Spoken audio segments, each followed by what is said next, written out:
ஆண்டுகளாக புதுப்பிக்கப்படாத ஆதார் அட்டைகளை இலவசமாக புதுப்பிக்க செப்டம்பர் 14ஆம் தேதி கடைசி நாள் என அறிவிக்கப்பட்டுள்ளது. ஆதார் அட்டைகளை இணைய வழியில் எவ்வாறு புதுப்பிப்பது என இப்போது பார்க்கலாம். ஆதார் சேவை மையங்கள் மூலம் மட்டுமின்றி myAadhar.uidai.gov.in என்ற இணையதளம் மூலமும் ஆதாரை இலவசமாக புதுப்பிக்கலாம் என அறிவிக்கப்பட்டுள்ளது. அதில் ஆதார் எண்ணையும் ஆதார் எண்ணோடு இணைக்கப்பட்டுள்ள செல்போனுக்கு வரும் OTP-யையும் கொண்டு லாகின் செய்ய வேண்டும். பின்னர் ஆதார் இணையதளத்தில் உள்ள உங்களின் அடையாளம் மற்றும் இருப்பிடம் உள்ளிட்ட சுய விவரங்களை சரிபார்க்க வேண்டும்.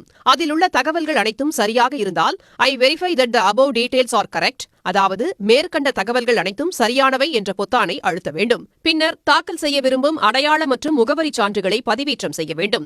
தாக்கல் செய்யும் ஆவணங்கள் 2 MB அளவுக்குட்பட்ட JPG, PNG அல்லது PDF வடிவத்தில் இருக்க வேண்டும்.